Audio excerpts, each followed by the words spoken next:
On connaissait l'identité tout court, la carte d'identité, le passeport. L'omniprésence et la puissance des nouvelles technologies ont créé son double, l'identité numérique. Alors comment la définir? Comment la vérifier? On en débat à présent. C'est l'un des thèmes polémiques du projet de loi visant à sécuriser notre espace numérique. On en parle avec vous, Florence Thiel. Un texte fourre-tout ou ambitieux, Florence, c'est selon. Oui, eh bien, il faut savoir qu'il y a plusieurs axes à ce plan. Et d'abord, concernant l'accès des mineurs aux sites pornographiques, si ces sites ne respectent pas l'obligation de protection des mineurs, comme c'est le cas actuellement, eh bien, ils pourraient purement et simplement être bloqués, et cela sans même passer par un juge, comme c'est le cas actuellement. Un deuxième volet de ce projet de loi concerne la lutte contre les arnaques en ligne. Un filtre anti-arnaque pourrait voir le jour. Concrètement, les internautes qui tenteraient de cliquer sur un lien frauduleux qu'ils auraient par exemple reçu par email, eh bien recevraient simplement un message d'alerte. Troisième axe de ce plan, il concerne la lutte contre le cyberharcèlement. On en a beaucoup parlé notamment avec le harcèlement scolaire. Le texte pourrait permettre à un juge d'instruction de bannir une personne jugée comme harceleur pendant 6 mois des réseaux sociaux, voire 1 an en cas de récidive. Autre objectif de ce plan, c'est la lutte contre les deepfakes. Vous savez, les deepfakes, ce sont ces vidéos générées par une intelligence artificielle et qui reproduisent l'apparence d'une personne réelle. Les personnes qui créent ce genre de vidéos seraient dans l'obligation de préciser le caractère factice de leur publication. Enfin, un dernier volet de ce projet de loi concerne l'anonymat en ligne. Si ce projet venait à passer, ça pourrait être la fin de l'anonymat en ligne. On pourrait bien sûr garder un pseudonyme, mais les sites devraient mettre en place, eux, une certification de l'identité numérique pouvant permettre de savoir qui se cache en fait derrière chaque pseudonyme. Sur ce dernier point, en tout cas, les débats risquent d'être houleux puisque le PS et le RN ont d'ores et déjà fait savoir qu'ils y étaient farouchement opposés. Merci beaucoup, Florence. On voit effectivement que c'est sensible. Pour bien comprendre les enjeux, notamment de cette identité numérique, on accueille Justine Atlan. Bonsoir, madame. Bonsoir. Ravie de vous recevoir, directrice générale de l'association e-Enfance, et vous travaillez sur les risques de ces réseaux et de ces hébergeurs. Et puis, face à vous et avec nous, Fabrice Eppelboin. Bonsoir, monsieur. Bonsoir. Entrepreneur et enseignant à Sciences Po, spécialiste de ces réseaux sociaux. Florence Thiel nous le rappelait, cette loi sur le numérique et qui est en train qui commence à être examinée, ce projet de loi à l'Assemblée, elle veut une meilleure protection des citoyens et des entreprises, et avec notamment une offensive qui va, vous allez me dire si ça va trop loin ou pas, sur la question de l'anonymat sur Internet que certains veulent pousser pour l'enlever et mettre un pseudonyme à la place. Est-ce que ça, ce serait une bonne idée? Ça veut dire que forcément, on serait obligé de décliner son identité dès qu'on va sur le web. Je vais laisser sans doute Fabrice répondre un peu plus précisément. Pour répondre de là où je parle, comme on dit, c'est pas tellement un sujet en ce qui concerne les problématiques que vivent les enfants en ligne, et notamment le gros sujet du cyberharcèlement dont on parle beaucoup, parce qu'en général, ils se connaissent parfaitement et ils savent parfaitement qui est l'auteur des malveillances oui, mais pour l'accès à la pornographie, par exemple. Alors là, c'est un autre sujet, parce qu'on n'a pas nécessairement besoin d'aller jusqu'à l'identité des internautes pour connaître leur âge. L'âge, c'est une partie de votre identité, mais ce n'est pas toute votre identité. Alors pour effectivement laisser les adultes profiter de la pornographie, mais empêcher les mineurs d'y accéder, il suffit juste de connaître l'âge ou la majorité effectivement des adultes. Pour ça, on n'a pas besoin d'aller chercher toute leur identité. Donc, il faut savoir aussi que majoritairement, aujourd'hui, on arrive quand même à retrouver les auteurs, très majoritairement, derrière les pseudonymat. Donc voilà, donc c'est pas forcément le sujet principal, mais je laisse Fabrice Eppelboin répondre. Oui, il faut comprendre que l'anonymat, ça n'existe pas sur Internet. C'est une vue de l'esprit. Il n'y a que... Les députés se trompent, les députés Totalement. qui portent ce projet-là... Ne comprennent pas la problématique technique. Il n'y a pas d'anonymat sur Internet. Plus exactement, c'est réservé à une micro-élite de hackers. Alors, je vais faire ma naïve, mais c'est sincère. Quand on met les brouilleurs, quand on met un pseudonyme. Qui veut me retrouver me retrouve par la fameuse adresse C'est un poil plus de compliqué. mon ordinateur et parce que je vais laisser des traces sans m'en rendre compte. C'est l'adresse de votre connexion Internet, c'est-à-dire du foyer, pas d'un ordinateur. Et très concrètement, derrière, vous avez un abonnement Internet, donc une identité civile. Et très concrètement, si vous voulez savoir qui est Zorglub95 sur Twitter, vous faites une commission rogatoire pour avoir l'adresse IP, l'email et éventuellement le numéro de téléphone du compte. Ça vous est fourni par Twitter quand ils sont coopératifs, mais ça peut se renforcer d'un point de vue juridique. Et ensuite, vous faites une autre commission rogatoire auprès de son fournisseur d'accès Internet ou de téléphonie mobile. Et là, vous avez l'identité. C'est aussi bête que ça, même si c'est un peu complexe. Là, l'enjeu, il est d'éliminer ce passage par un juge qui va éventuellement juger que votre demande est totalement impropre à une action de justice. Vous allez directement pouvoir passer à une étape que les journalistes connaissent bien, qui est le procès Bayon. Et c'est là où il y a une véritable menace sur la liberté d'expression. Vous considérez que c'est une menace sur évidente. Je cite le député PS Hervé Solignac, si jamais c'est voté, on ne vote pas le texte. Et je réexplique ce que demandent les députés qui veulent aller emmener par Paul Midi Renaissance, demander que toute création de nouveaux comptes sur un réseau social fasse l'objet d'une procédure de certification de l'identité numérique de l'utilisateur. Comme en Chine. Mais pour vous, c'est comme en Chine. Ah, mais c'est pas pour moi. C'est comme ça que ça se passe en Chine. Et ça permet effectivement de faire peser une menace, alors qu'en Chine est beaucoup plus sévère qu'en France. Mais très concrètement, si vous êtes un lanceur d'alerte, vous n'aurez pas ni pseudonymat ni anonymat, juste vous tairez. Si vous êtes dans une entreprise et que pour des raisons X ou Y, vous ne voulez pas, par exemple, communiquer vos opinions politiques à votre employeur, vous vous tairez. Ça pose une multitude de problèmes qui tournent autour de la liberté d'expression. Et qui plus est, c'est absolument pas indispensable pour des procédures de justice. Ça les raccourcit un peu, mais à l'heure actuelle, le système qui consiste à faire une commission rogatoire auprès du fournisseur de la plateforme de réseau social, suivi d'une commission rogatoire auprès du fournisseur d'accès Internet, suffit pour avoir l'identité. Il n'y a pas d'anonymat. Tout le monde est sous pseudonyme. On peut rajouter, c'est qu'on en arrive à cette situation où effectivement on peut avoir le sentiment qu'on a besoin de prendre ce genre de mesures légales. Là, vous parlez du harcèlement. On a eu des enquêtes sur France Télévisions sur le business du porno. On en arrive à cette situation aujourd'hui, en tout cas, de se poser cette question-là, mais aussi parce qu'on pâtit d'un certain nombre d'éléments qui nous amènent à se dire que c'est peut-être ça la seule solution. Pourquoi ? Parce que c'est vrai que pendant un certain temps, et c'est encore le cas parfois pour Twitter par exemple, mais les plateformes n'ont pas été très coopératives. Elles ont mis du temps à être coopératives avec notamment les commissions rogatoires et les demandes de la justice. Elles ont eu des premières réactions d'abord de ne pas y répondre, de refuser de donner effectivement les éléments d'identité d'un certain nombre d'auteurs en tout cas qui méritaient une enquête. Et donc du fait effectivement de leur non-collaboration, elles ont un peu poussé effectivement notamment le législateur à se dire puisque finalement elles nous donnent pas l'identité, on va imposer l'identité, comme ça on l'aura systématiquement, on n'aura pas besoin de passer par la justice. Donc c'est vrai que c'est un peu de leur faute, je dirais quelque part, du fait qu'elles ont été très réfractaires à collaborer pour des raisons X ou Y, qu'on en arrive là. Donc peut-être que ce qu'il faudrait davantage faire et qu'il faut qu'elles participent à ça, sinon elles risquent effectivement d'être obligées de changer un peu leur modèle, c'est qu'elles soient plus coopératives, plus systématiques,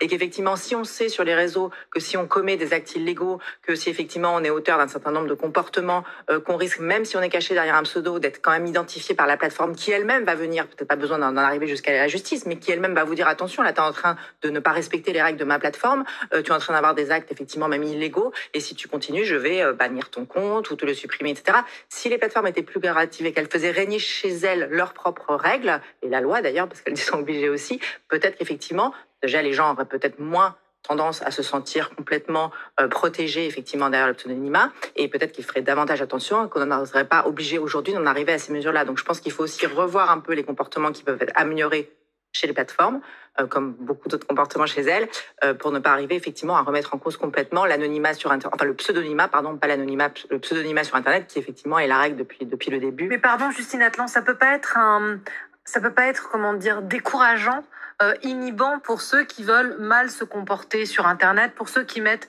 les enfants en danger. On sait le pseudo j'aime beaucoup les papillons, on commence par les papillons des collections de Playmobil. Et puis est-ce que ça, se dire que non, il va falloir déclarer son identité, qu'on pourra plus vraiment se cacher, qu'on sera peut-être trouvé plus vite. Est-ce que pour les gens, il y a bien des usagers de la route qui se comportent mal? Pour les gens qui se comportent mal, est-ce qu'il ne faut pas un code peut-être plus clair et peut-être plus répressif sur le numérique, comme il y en a dans la vie réelle? Il n'y a pas de raison qu'on n'applique pas la loi dans le numérique. Ah bon, En fait, c'est la loi. Ni plus ni moins, mais en tout cas, je veux dire, la loi, elle existe, elle est la même que dans le numérique. Les plateformes, elles sont bien obligées de se faire respecter là. Le problème, c'est qu'elles ne le font pas, mais c'est elles, en tant qu'acteurs économiques, qu'on doit contraindre, et d'ailleurs c'est le sens du texte européen qui les oblige effectivement à appliquer les règles et qui les menace de sanctions, elles, si elles n'appliquent pas les règles chez elles et si elles ne font pas respecter la loi chez elles. Donc c'est de leur responsabilité elles, et ça elles ne le font pas. Et effectivement, il faut être davantage exigeant et les contraindre et les sanctionner si c'est le cas, mais c'est quand même de leur responsabilité. On n'est pas obligé pour autant de monter d'un cran nos propres règles, nos propres lois. En vertu de ça, c'est là où il ne faut pas se faire avoir, je dirais, à leur propre jeu. On a encore beaucoup à exiger d'elles-mêmes, ça c'est sûr. Et je pense que c'est plutôt dans ce sens-là qu'il faut aller. Et pour revenir à votre question sur l'identité, à nouveau, il y a plein de moyens, effectivement, de montrer aux gens qu'ils ne sont pas cachés autant qu'ils le pensent et qui peuvent avoir des sanctions en ligne avant de se retrouver devant un juge. Fabrice, c'est peu loin. Le DSA nous a permis quand même d'avancer et de distinguer... Le DSA, c'est le texte européen. Le dernier grand texte européen de régulation du numérique, notamment qui concerne la modération des plateformes de réseaux sociaux. Et il nous a quand même permis de faire un très grand pas en avant, en distinguant ce qui était de l'ordre de l'infraction aux règles du réseau social, qui sont tous américains et qui sont appuyés sur le premier amendement. C'est vraiment une liberté d'expression qu'en France on qualifie d'absolue. Et puis la loi européenne, qui elle n'est pas du tout basée sur la liberté d'expression, pas grand-chose pour vous protéger d'une atteinte à votre liberté d'expression, alors qu'aux États-Unis, vous avez le second amendement qui vous donne le droit de prendre les armes et de vous soulever contre l'État. Donc on n'est pas sur deux cultures démocratiques totalement différentes.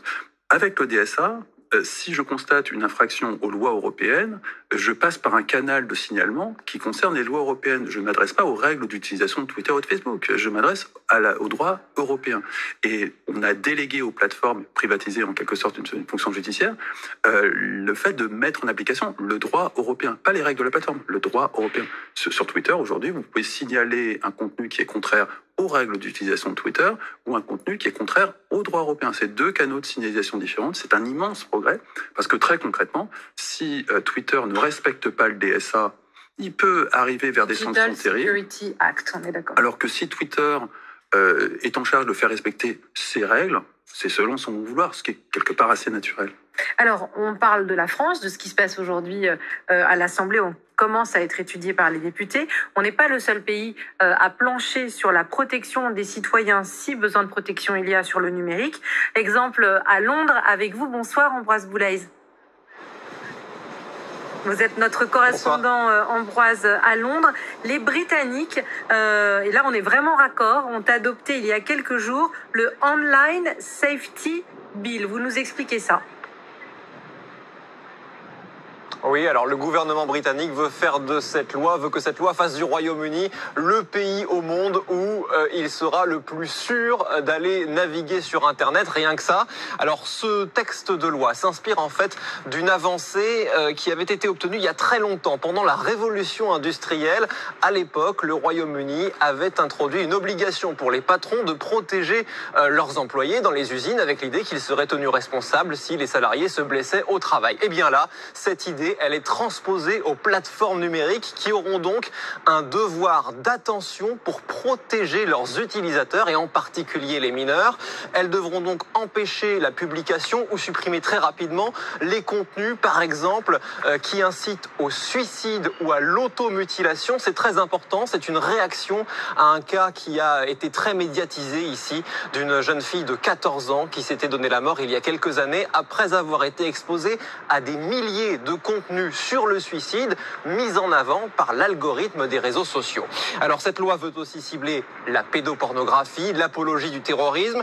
Elle met fin à l'autorégulation des plateformes en créant un gendarme du net, un peu comme l'Arcom le serait en France. Et les plateformes qui ne se mettront pas dans les clous, elles pourraient s'exposer à des amendes qui atteindraient jusqu'à 10% de leur chiffre d'affaires mondial. Merci beaucoup Ambroise, de quoi nourrir depuis Londres notre débat ici à Paris. Justine Atlan, Fabrice Eppelboin, c'est bien, c'est une bonne décision des Britanniques, ou ça va dans le même sens que la France, et vous tiquiez tout à l'heure. C'est bien et pas bien, et surtout irréaliste. Les plateformes de réseaux sociaux sont tous basées sur un modèle économique qui est basé sur la publicité. Ça donne un revenu par utilisateur moyen qui est totalement insuffisant pour mettre en application tout ça. Et donc, on place les plateformes de réseaux sociaux face à une injonction paradoxale d'un point de vue économique.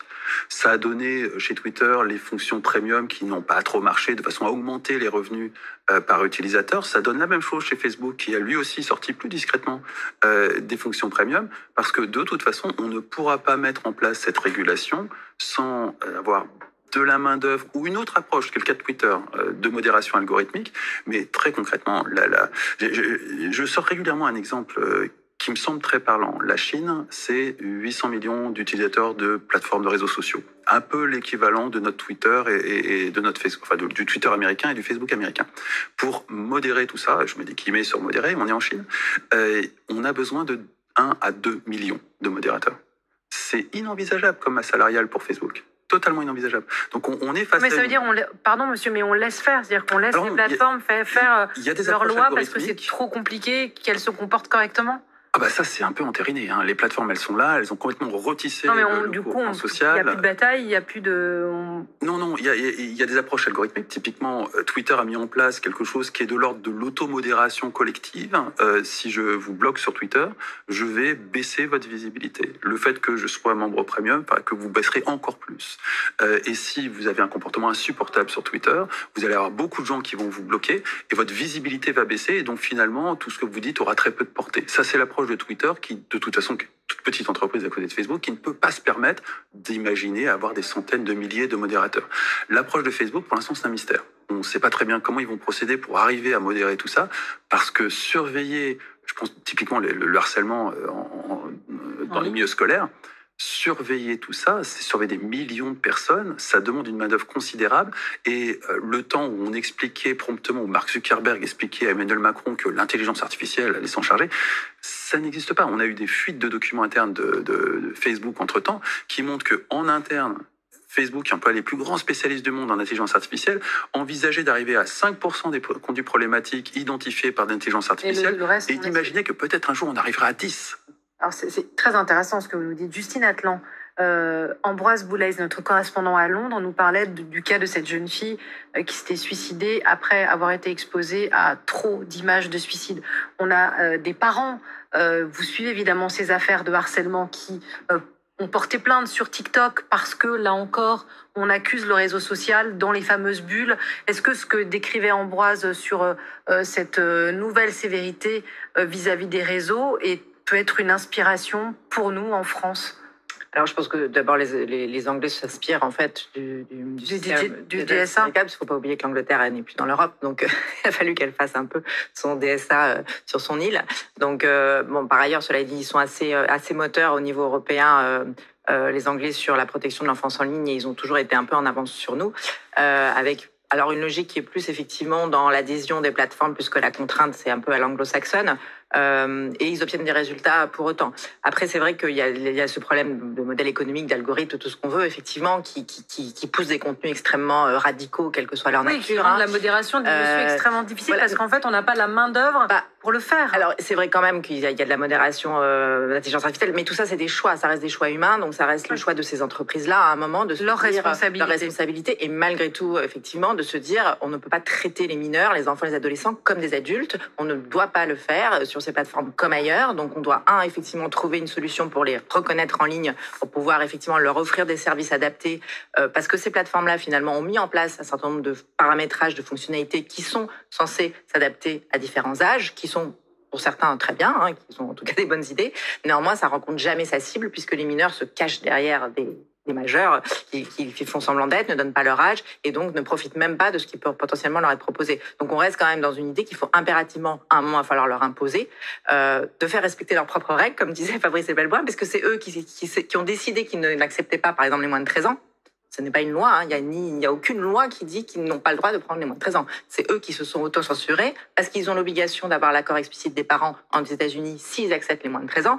Donc Mark Zuckerberg, effectivement, s'est dit, je ne veux pas m'embêter avec ça quand j'ai créé Facebook. Donc je prends que les 13+, là je ne suis pas obligée d'avoir l'autorisation des parents. C'est devenu leur règle, mais même cette règle-là, Elle n'est pas appliquée. Ils ne se l'appliquent pas à eux-mêmes. Ouais. Donc voilà, donc en fait c'est là où maintenant aujourd'hui on est obligé de les prendre à leur propre jeu en leur disant, puisque vous l'appliquez pas, on va vous obliger à l'appliquer. Donc là, on en est au site pornographique où on essaye d'avoir la vérification d'âge pour être sûr qu'il n'y a que des majeurs. Mais c'est vrai que par granularité, si on commence à faire ça, on va effectivement l'imposer aux plateformes en leur disant maintenant, il va falloir vous vérifier les 15, les 13 selon les âges. Pardon, mais du coup, je comprends plus ce que vous me disiez au début. Là, vous me dites, on ne fait pas vérifier l'âge.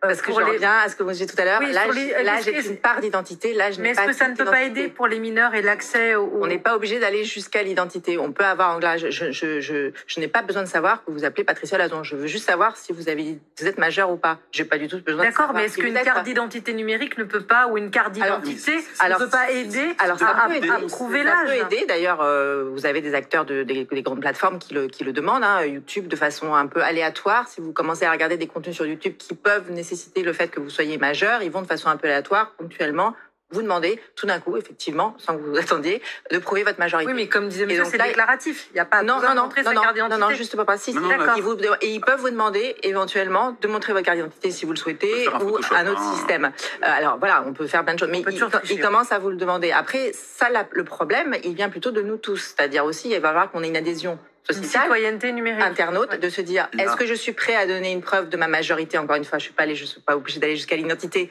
parce que je suis d'accord que je ne veux pas que les mineurs aient accès à mes contenus, même que moi. Et donc, c'est à moi de prouver ma majorité. Et si un mineur n'est pas capable de prouver sa majorité, alors il pourra pas avoir accès. Mais ça, il faut qu'on adhère tous à ça. La difficulté aujourd'hui, c'est qu'il y a des sondages qui montrent que les Français ont l'air d'être en tout cas favorables à ça. Maintenant, qu'est-ce qui manque aux acteurs économiques pour ne pas le mettre en place, effectivement? Alors, vous allez réagir, Fabrice Eppelbois, mais je voulais vous montrer un exemple d'actualité qu'on a trouvé extrêmement intéressant et que vous connaissez sûrement.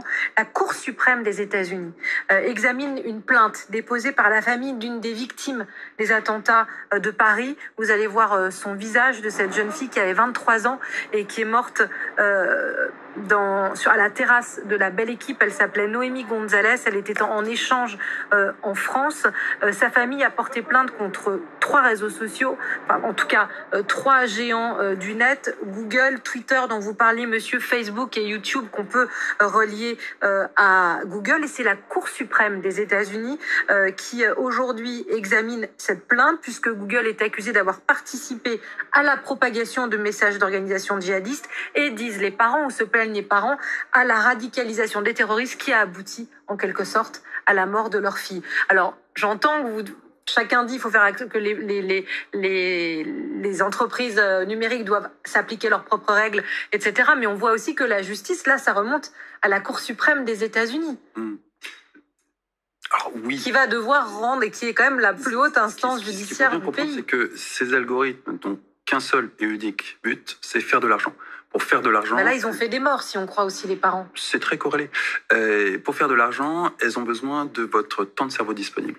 Et donc, l'algorithme va repérer du temps de cerveau disponible. Si vous avez la moindre prédisposition pour quelque inclinaison politique que ce soit, l'algorithme va vous nourrir de ça et va vous nourrir d'éléments qui vont vous faire réagir et donc rester sur la plateforme. Si, pour vous faire réagir, il faut vous montrer le camp opposé de façon à ce que vous déversiez votre haine, l'algorithme va vous mettre ça sous le nez, mais il ne va pas identifier le fait que vous déchargez de la haine, il va identifier le fait que vous restez plus sur la plateforme et donc qu'il est capable de vous monétiser encore un peu plus.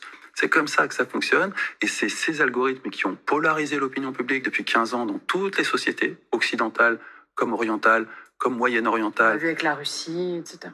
Avec la France. Il n'y a pas besoin d'aller chercher... Ma question, c'est... Qu'est-ce que vous dites à la Cour suprême des États-Unis? Est-ce que la bataille est perdue d'avance? Est-ce que ça vaut le coup à la justice des hommes de se saisir des pratiques de ces entreprises, ou c'est, j'entends dans ce que vous dites, c'est peine perdue? En dehors du fait que le modèle économique n'est pas compatible avec 1 million de modérateurs qu'on peut trouver en Chine qui régleraient plus ou moins le problème, et effectivement en Chine, on règle plus ou moins le problème. Là, on est un peu sur des sociétés privées, parce qu'en grande partie, ces modérateurs chinois sont financés par l'État. Donc, évidemment, c'est pas du tout les mêmes économies qui se jouent. L'autre problématique, c'est que on baigne dans ces réseaux sociaux depuis 15 ans, qu'ils ont complètement reformé notre tissu social, reformé nos débats politiques. La plupart des médias se basent sur ce qui buzz dans les réseaux sociaux pour constituer leur éditorial et font un circuit fermé en quelque sorte. Donc on est pieds et mains liés tous ensemble, médias, citoyens, réseaux sociaux, dans une société qui est complètement connectée à travers ces systèmes, et c'est très compliqué d'imaginer... C'est orwellien ce que vous décrivez. C'est totalement orwellien, oui. C'est le cas. Vous voyez bien que Twitter, qui est le plus décrié des réseaux sociaux, enfin X maintenant, etc., finalement vit de quoi? Vit de la présence quotidienne permanente des politiques et des journalistes, qui sont pourtant les deux beaucoup moins les des deux journalistes. classes dans la société qui les décrit le plus à juste titre, mais pourtant qui s'expriment dessus et qui auraient beaucoup de mal à se priver de Twitter. Donc vous voyez bien qu'il y a quelque chose quand même d'un peu schizophrénique. Donc c'est vrai qu'à un moment, on est face à des choix de société, mais il va falloir qu'on aille au bout des choses, c'est-à-dire qu'on soit prêt à aller très loin. Est-ce que la Cour suprême des États-Unis, c'est une solution? Est-ce que vous comprenez cette famille, cette démarche? Oui, c'est une solution. Pourquoi? Parce que, comme l'a dit Fabrice Ebelpoint, ce sont des sociétés américaines et que pour l'instant, les États-Unis ont toujours protégé ces sociétés parce qu'elles sont américaines et parce que ce sont les leurs, et qu'il y a effectivement, elles ont un peu de mal parce qu'on aurait besoin que les États-Unis, par exemple, changent la responsabilité de ces plateformes en estimant que ce sont des éditeurs et non pas des hébergeurs. Et si elles étaient éditeurs comme des médias, effectivement, ils auraient plus de responsabilités. Or, justement, les États-Unis, il y a encore quelques mois, a réaffirmé que c'était bien des hébergeurs, c'est-à-dire qu'en fait, ils ont très peu de responsabilités, etc. Pourquoi? Parce que ce sont des entreprises qui sont chez elles, qui sont américaines et qu'elles ont besoin de défendre. Donc, on a vraiment un problème qui, effectivement, nous, on gère en tant que problème sociétal, mais qui sont gérés comme des enjeux purement économiques. Et puis... Ça touche plus globalement notre monde. Vous allez continuer parce que vous allez répondre dans un instant aux questions de nos téléspectateurs qui, j'en suis sûre, sont extrêmement nombreuses. Et ce sera Myriam qui portera leur parole. Vous nous rejoignez dans quelques secondes, Myriam. On vous répond cette prolongation avec vous et toutes vos questions avec nos experts en plateau. Internet, danger incontrôlable à l'heure où la loi numérique arrive devant l'Assemblée nationale. Deuxième thème à partir de 18h30. Vous nous direz tout sur les questions et les interrogations autour des punaises de lit. Alerte rouge, alors que justement, ça devient une affaire d'État. On vous répond, c'est ce QR code, vous le flashez avec votre appareil photo et évidemment, les questions arrivent en direct sur ma tablette et on vous répond. Vous n'avez pas fait de petits gestes parce que le micro, c'est pas facile. Merci Myriam. Super. Merci Myriam. À tout de suite après la météo, on vous répond. Prenez soin de votre santé et de l'environnement en regardant la météo avec le groupe Vive. Groupe Vive pour une santé accessible à tous.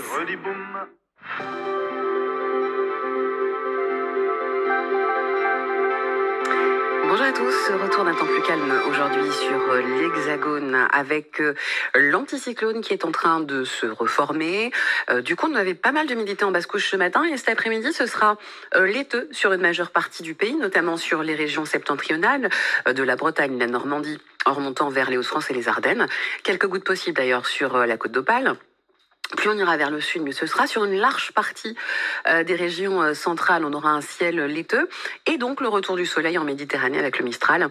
Notez quand même quelques averses sur les Pyrénées et sur les Alpes du Sud.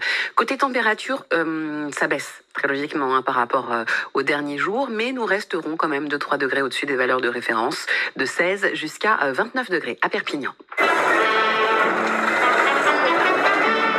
Vous avez regardé la météo avec le groupe Vive. Groupe Vive pour une santé accessible à tous.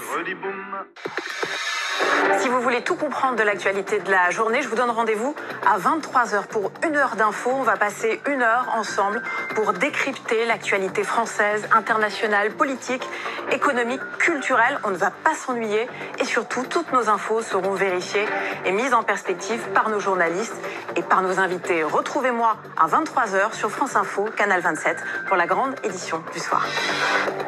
23h Info, du lundi au jeudi, présenté par Alexandra Usan sur France Info, Canal 27. France Info, et tout est plus clair.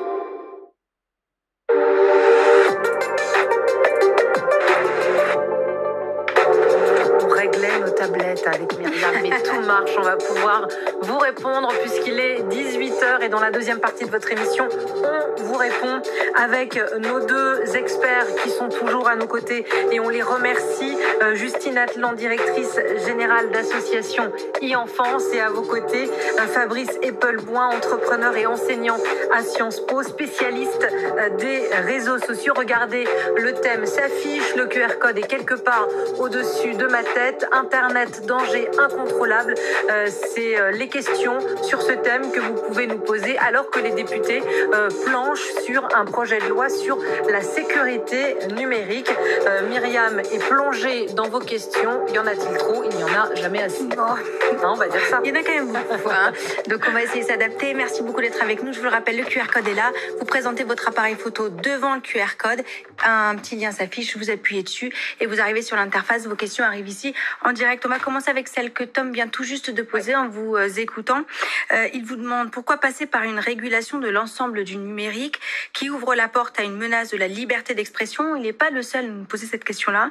Alors que la protection des enfants pourrait passer par exemple par une contrainte stricte des plateformes ou une interdiction des réseaux sociaux pour les mineurs, la liberté d'expression est plus importante que l'accès à des réseaux sociaux, dit-il. Non, en fait, d'un point de vue technique, cette régulation pourrait passer par ce qu'on appelle un filtre parental. Si on avait fait une loi qui imposait à Apple, tout comme au téléphone Android, d'avoir obligatoirement un filtre parental, et qu'on disait aux parents, avant d'offrir un smartphone à votre gamin, vous le configurez, vous entrez des codes que vous êtes le seul à posséder et qui verrouillera l'accès aux sites de pornographie et aux réseaux sociaux jusqu'à une date anniversaire laissée au libre choix des parents, ça réglerait l'essentiel du problème. Donc effectivement, on n'est pas face à des lois dont l'objectif c'est de protéger les enfants, on est face à des lois dont l'objectif est de contrôler la parole. Là-dessus, il n'y a aucun doute. La solution technique, elle est là depuis belle lurette. Elle est malheureusement très peu utilisée. Il y a d'autres lois qui se profilent à l'horizon de filtres anti-arnaque qui procèdent exactement de l'ordre du filtre parental. Malheureusement, on n'a pas choisi cette approche.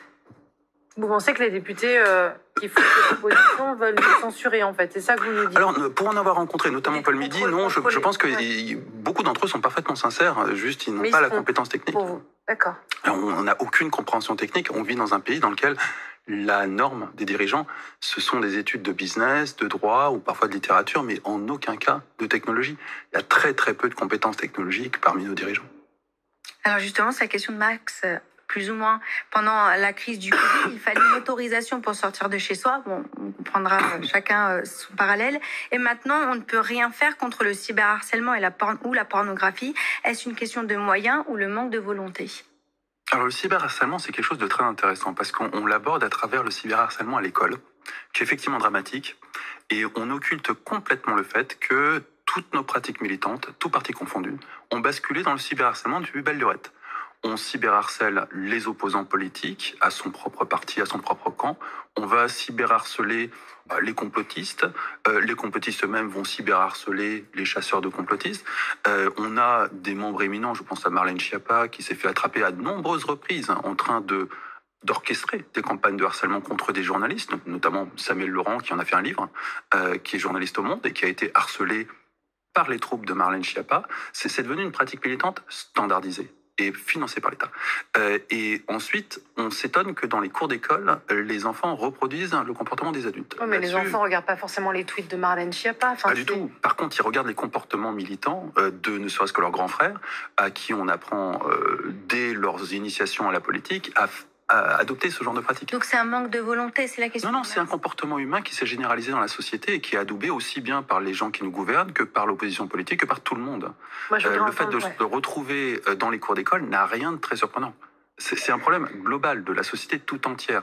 Qu'il soit particulièrement critique et qui nous choque plus particulièrement quand il concerne les cours d'école, c'est parfaitement compréhensible. Un enfant qui se suicide, c'est intolérable. Non mais attendez, la question c'est pas est-ce que le harcèlement c'est quelque chose de pas naturel chez l'être humain. La question c'est est-ce que lutter contre le harcèlement, on ne le fait pas parce que c'est une question de moyens ou parce que c'est un manque de volonté? Peut-être Justine Atlan qui énonçait le travail. Dans votre question, il y avait le cyberharcèlement et la pornographie de mémoire. La question de Max.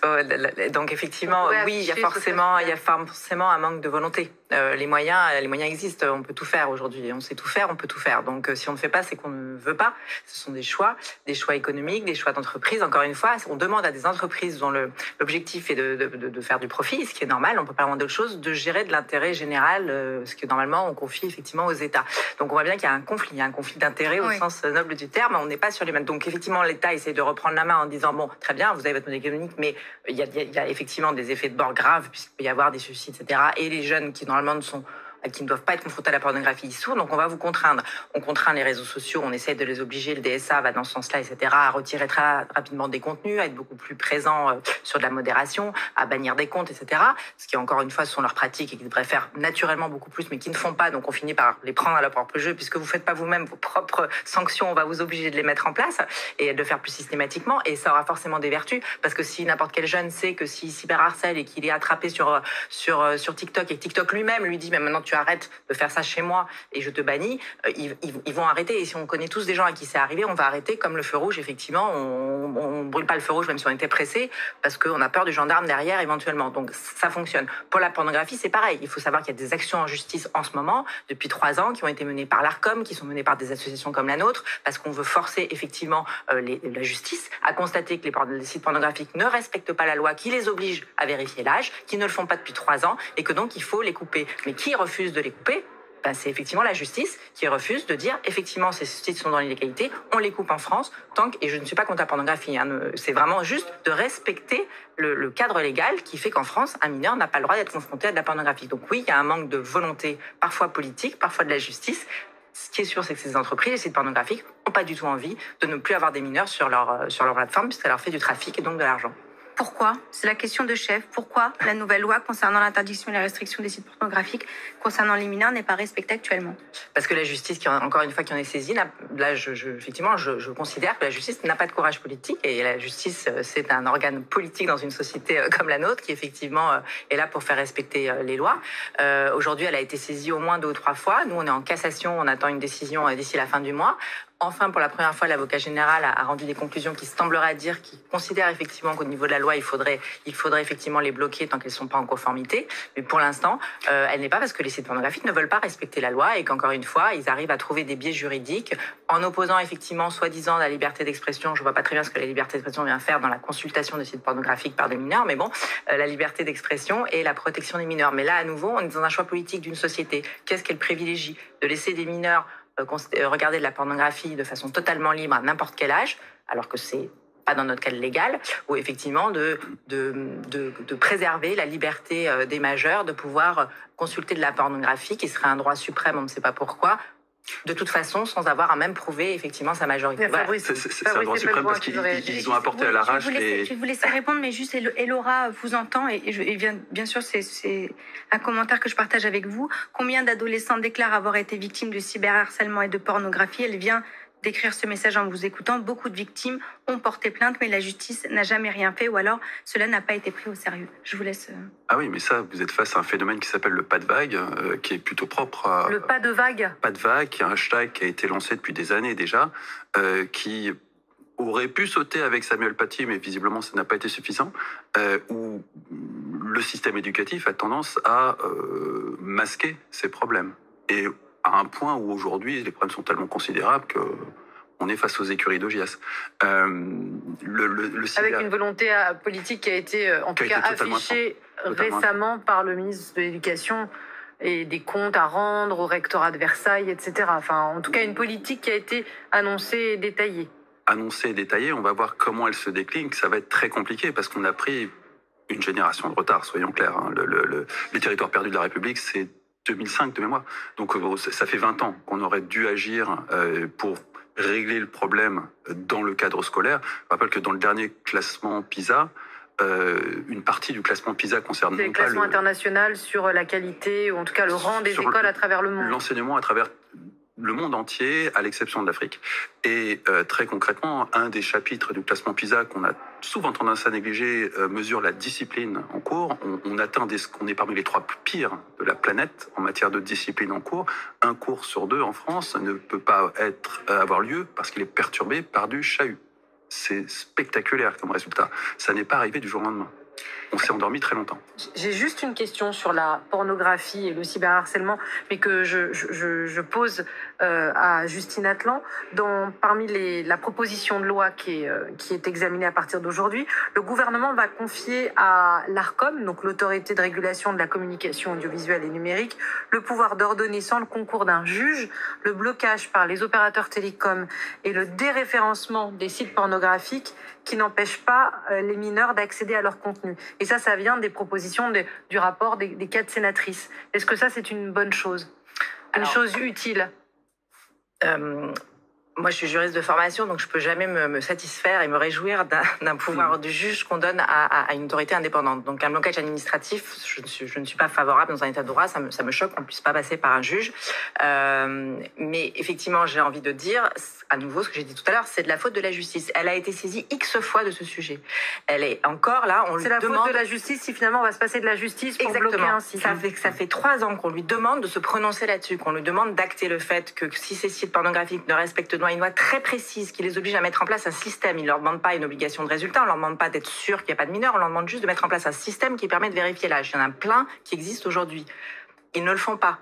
Donc, on constate qu'ils ne respectent pas un cadre légal comme n'importe quelle industrie et on les bloque le temps qu'ils se mettent à jour et ils peuvent le faire en très peu de temps. Hein. Voilà. Donc, effectivement, malheureusement, je dirais que la justice n'a que ce qu'elle mérite. Mais j'en suis pas favorable. C'est pour ça que je ne suis pas du tout favorable à cette mesure et j'espère qu'on n'en arrivera pas jusque-là. Donc, j'espère que la justice aura un sursaut dans les semaines qui viennent. Des questions, des participations aussi autour de l'anonymat des usagers de l'Internet. Vladimir, bonjour, il faut arrêter de vouloir tout contrôler, il ne faut pas toucher l'anonymat des usagers, dit-il. Il sera plus efficace d'obliger les fournisseurs de services à tenir à une éthique prédéfinie. Moi, pense l'inverse. Pourquoi ne pas exiger une identité numérique réelle à tout un chacun et interdire les anonymats? C'est un débat sérieux, même dans les rangs académiques et malheureusement, pense-t-il, évité par les politiques et les journalistes. Bah non, Moa, on en parle et vous posez votre question. Vladimir, mauvaise nouvelle, l'anonymat n'existe pas, juste le pseudonymat qui nécessite un dispositif technique un peu contraignant pour dépseudonymiser quelqu'un, mais ça n'existe pas, l'anonymat sur Internet. C'est-à-dire que à partir du moment où j'ai votre adresse IP, même si vous planquez, sauf si vous êtes une expertise technique extrême, on pourra vous retrouver. Myriam. Et pour ce qui est de Noah, très concrètement, Noah, nous sommes encore dans une démocratie et très concrètement, les journalistes ou les lanceurs d'alerte ont besoin souvent de se réfugier derrière un pseudonymat sévère et solide. Sinon, le système s'effondre. On peut d'ailleurs parler des récentes gardes à vue de journalistes qui faisaient des investigations sur des trafics d'armes opérés par la France. C'est un réel problème. Ariane Lavrieux, dont on parlait hier et qui était dans l'émission Complément d'enquête. Mais on me souffle dans l'oreillette. Phrase culte mais réelle. Vous venez de dire qu'il n'y avait pas d'anonymat réel, mais néanmoins qu'il protégeait les lanceurs d'alerte. Ça veut dire que les lanceurs d'alerte ont un anonymat, eux, qui est très bétonné, bien plus fort, non, etc. Ils ont un pseudonymat, ils ont un juge. Et ils ont très concrètement... Non, mais pourquoi eux, ils seraient... Vous voyez ce que je veux dire? Vous dites qu'il n'y a pas d'anonymat, mais il y en a bien pour les lanceurs d'alerte. Non, ils sont sous pseudonymat, mais vous avez un juge qui va prendre la décision d'envoyer un journaliste en garde à vue. C'est lourd comme décision et c'est très clairement le signe que vous n'êtes plus en démocratie. Non, mais auparavant, il y a d'autres lanceurs d'alerte qu'Ariane Lavrieux. Je dis en général, les lanceurs d'alerte sont-ils plus anonymes? Pourquoi eux, on ne les retrouverait pas plus que moi ou Myriam si on prend un pseudo? Dans la pratique, c'est un problème qui est non pas vieux comme le monde, mais qui ne date pas d'hier sur Internet. Il date de Wikileaks et depuis Wikileaks, on a mis en place des technologies qui permettent entre des journalistes et des sources de communiquer en protégeant la source, y compris du journaliste. Et donc là, typiquement, il n'y a absolument aucun moyen, mais c'est un dispositif technique très complexe. D'accord. Et c'est pas un dispositif technique qui est adapté pour prendre le contrôle d'un compte sur un réseau social. Donc ce type d'anonymat, qui initialement était destiné à des régimes autoritaires, mais force est de constater qu'il s'impose dans les démocraties, il existe pour protéger des lanceurs d'alerte. Reste que très concrètement, les journalistes maîtrisent mal ces technologies et que aujourd'hui, preuve est faite, notamment après avec la mise sur surveillance de Ariane Lavrieux, que si vous ne maîtrisez pas ces technologies, vous cramez vos sources. Et c'est ce qui se passe aujourd'hui dans la plupart des démocraties. En tout cas, sur une démocratie comme la France, c'est terminé, absolument terminé. Est-ce que, pour autant, on va pouvoir continuer à faire des investigations? Aujourd'hui, la question se pose en France. C'est loin, loin, loin d'être évident. On a franchi un cap et c'est un effet cliquet. On ne reviendra pas en arrière. Et que nous réserve l'avenir? C'est la question que nous pose Ingrid. Si Internet est un danger incontrôlable, que dire de l'IA qui prendra une place importante sur le net? Y a-t-il des lois qui réglementent cet outil? Sinon, qu'attend le gouvernement pour le faire avant qu'il ne devienne ingérable? L'IA, c'est un objet très intéressant d'un point de vue juridique parce que la justice et la législation, qui sont deux choses distinctes, ont un tempo qui ne peut pas s'accélérer outre mesure, au peine de dégrader considérablement les choses. Or, le progrès, c'est quelque chose qui est dans une accélération exponentielle. Et l'IA nous donne la possibilité à tout un chacun de toucher du doigt cette exponentialité, parce que si vous utilisez ChatGPT 3, vous pouvez voir 2 mois et demi après la différence phénoménale qu'il y a avec le ChatGPT 4. Alors c'est juste, je pense que tout le monde sait, mais au cas où, c'est le chatbot qui permet on me pose une question et il répond, voilà. Il vous fait une dissertation, il discute avec vous, etc. Pour vous donner un ordre d'idée d'à quel point ce progrès s'accélère sous nos yeux, on pouvait, il y a encore quelques mois, demander de simuler un personnage virtuel avec un texte qui disait un prompt en simulant typiquement l'un d'entre nous devant une caméra de télévision. Il y a 3-4 mois, c'était assez impressionnant, mais n'importe qui était capable de voir que c'était du fake. Aujourd'hui, vous en êtes absolument incapable. En 4 mois, on a fait ce type de progrès. La justice et la législation ne peut pas avancer à ce rythme. J'aimerais juste savoir, l'IA pour vous, pour e-enfance, c'est bien ça, e-enfance. Est-ce que ça change la donne? Qu'est-ce qui rend la chose encore plus dangereuse? Concrètement, pour ceux qui n'y connaissent rien en intelligence artificielle, on ne voit pas forcément l'intelligence artificielle, d'abord, c'est pas nouveau, c'est propre, comme on l'a dit tout à l'heure, la modération, les réseaux sociaux, ils sont un plein d'intelligence artificielle. Là, effectivement, une accélération, ça l'a incarné un peu sur un objet à part, qu'on comprend un peu mieux, mais ça existe depuis très longtemps. Ça, c'est pas conversationnel, mais il y a les photos, il y a le son, il y a la voix, il y en a partout. Après, ça reste un objet de création humaine, et donc effectivement, il faut qu'on mette un cadre légal, il faut que dans nos démocraties, on l'encadre. Pour les enfants, ça peut être dangereux à tout égard, parce qu'effectivement, Snapchat l'a intégré, par exemple, dans sa messagerie.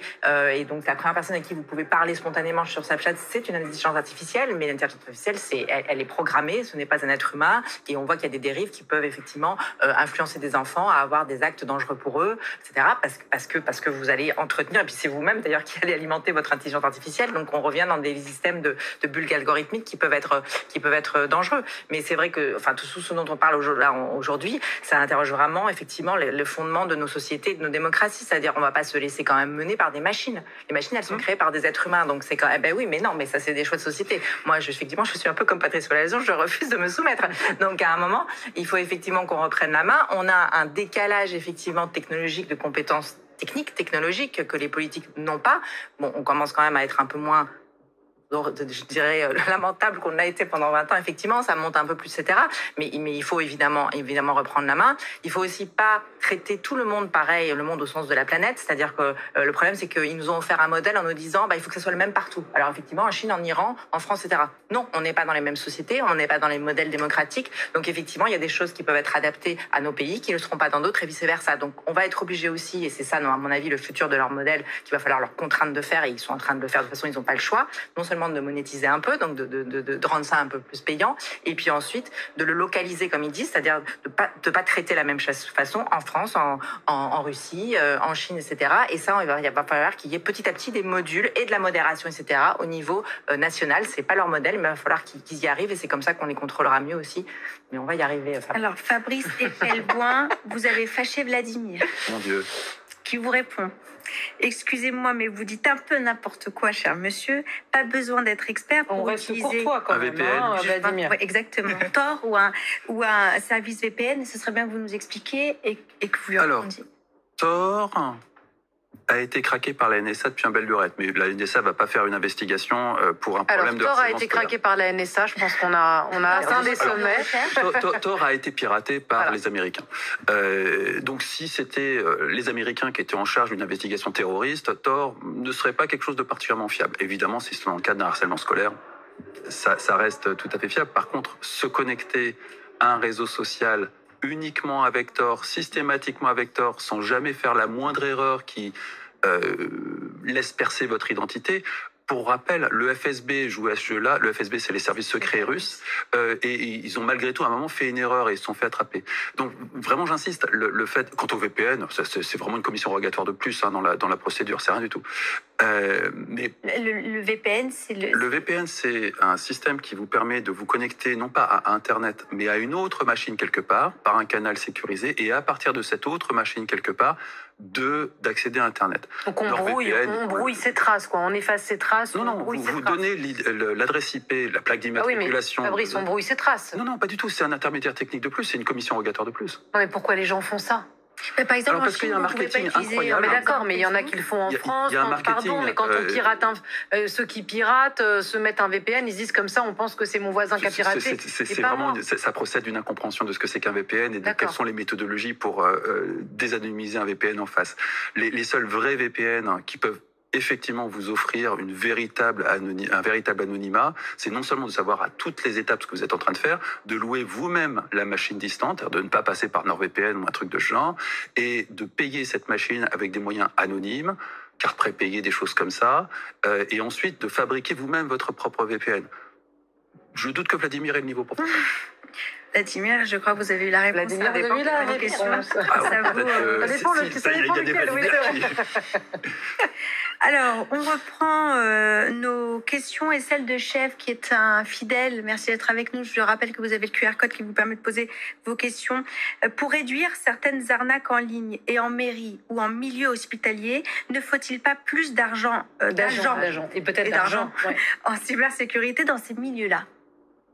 Alors, je vais partir du principe qu'on parle d'arnaque en ligne. J'ai du mal à voir le rapport entre les arnaques en ligne en milieu hospitalier et en mairie.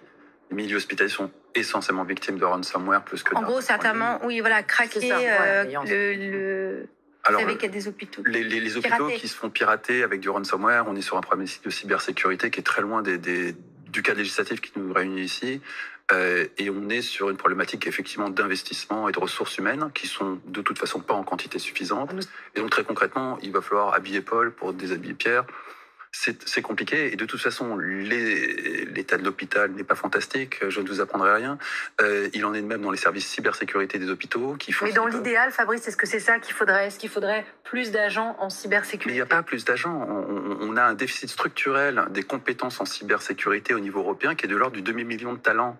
C'est-à-dire qu'il manque un demi-million de personnes compétentes en Europe, un demi-million de personnes, et encore c'est des chiffres qui datent d'il y a quelques années.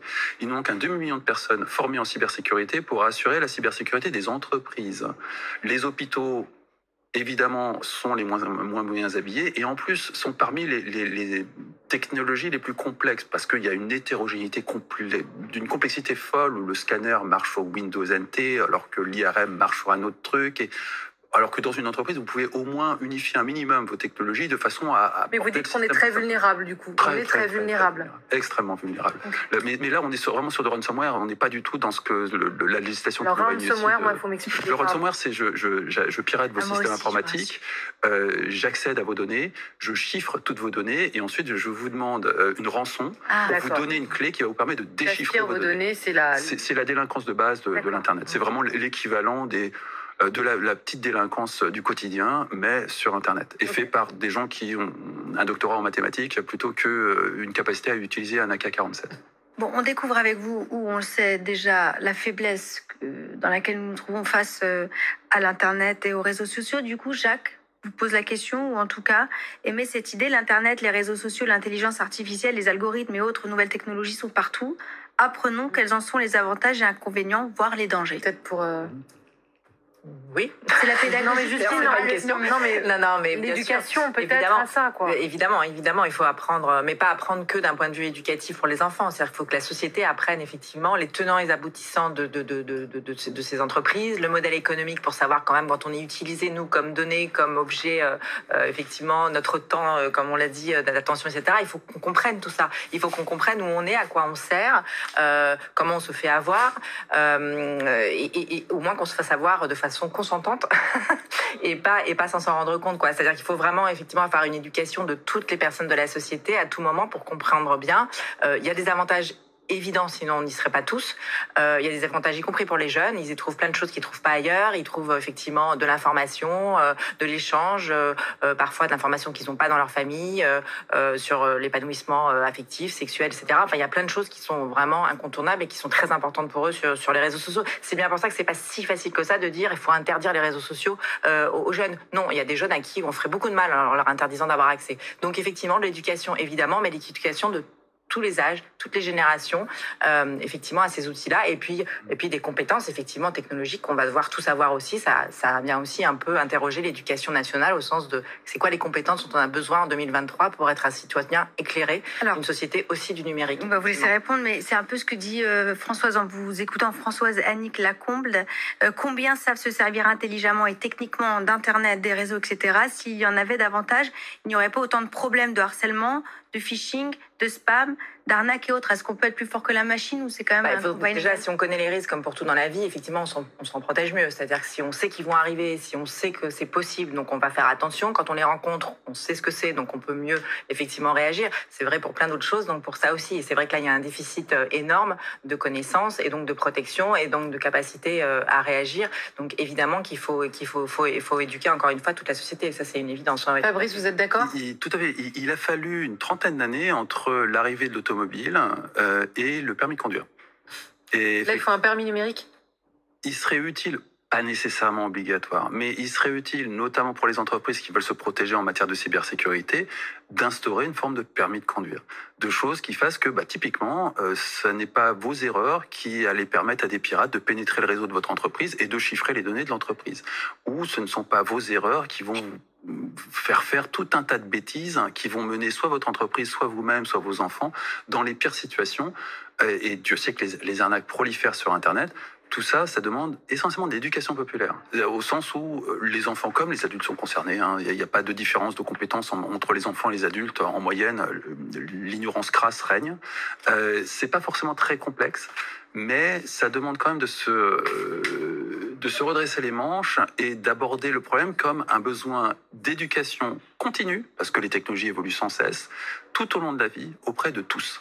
C'est un programme très, très, très ambitieux qu'il faudrait mettre en place. Et j'insiste, ça n'est pas de la formation initiale qu'on va donner aux enfants pour ensuite se dire que c'est tout au long de la vie, en permanence, notamment sur la cybersécurité. Mais l'intelligence artificielle, typiquement, cette nouvelle génération qu'on appelle les intelligences artificielles génératives, dans les professions intellectuelles, et on est tous dans ce cas autour de la table, vont radicalement transformer la façon dont on travaille. Demain, il y aura ceux qui auront su intégrer l'IA à leur métier et en tirer parti pour décupler leur productivité, et les autres qui seront très clairement laissés sur le bas-côté. Peut-être une dernière question très concrète, celle de Marco. On va être un peu dans la pédagogie, mais dans le transfert de savoir. Comment peut-on reconnaître un site frauduleux sur Internet ? Alors là, franchement, sur un plateau, en 2 coups de cuillère à peau... Vous pouvez tout dire. Vous pouvez tout nous dire. C'est compliqué, donc. C'est compliqué. Il y a une méthodologie à mettre au point et à valider qui consiste grosso modo, quand vous tournez à droite avec votre voiture, vous vérifiez qu'il n'y a pas une autre voiture à qui vous êtes censé céder la priorité, vous regardez votre rétroviseur et vous activez votre clignotant. Ça, vous le faites avec vos cerveaux limbiques. C'est pas de la réflexion, c'est du réflexe. Ces types de réflexes, on vous les a inculqués quand vous avez passé votre permis de conduire. Donc il y a une multitude de réflexes autour d'un site frauduleux, à commencer par est-ce qu'il est sécurisé ou pas, est-ce qu'il est légitime à me demander une carte de crédit, est-ce qu'il est légitime à me demander mon identité, est-ce que... Il y a vraiment tout un tas de choses qu'il va falloir développer dans le temps et apprendre, j'insiste, à tout le monde. On n'est pas du tout sûr, il faut apprendre aux enfants qui seront armés par la suite. Ce type d'éducation, et c'est pas valable que pour Internet, l'éducation initiale qui est censée vous armer pour la vie, c'est fini. Totalement fini. Là-dessus, il y a une réforme fondamentale du concept même d'éducation. Ce qui tombe bien, vu que l'éducation nationale est dans une situation catastrophique. C'est peut-être le temps de repenser la façon dont on apporte l'éducation. En tout cas, c'était de l'éducation et du service public que de vous avoir avec nous aujourd'hui. Tous les deux, merci beaucoup à Fabrice Epelboin, entrepreneur, enseignant à Sciences Po, spécialiste des réseaux, on l'aura compris, et Justine Atlan, directrice générale d'association e-Enfance. Je souhaitais et nous souhaitions redonner le 3018, Justine Atlan, qui est le numéro que vous pouvez tous appeler si vous êtes harcelé pour avoir de l'aide et tout ce qu'il vous faut pour vous accompagner. Et c'est e-Enfance qui pilote ce numéro. Merci beaucoup, madame, d'avoir été avec nous.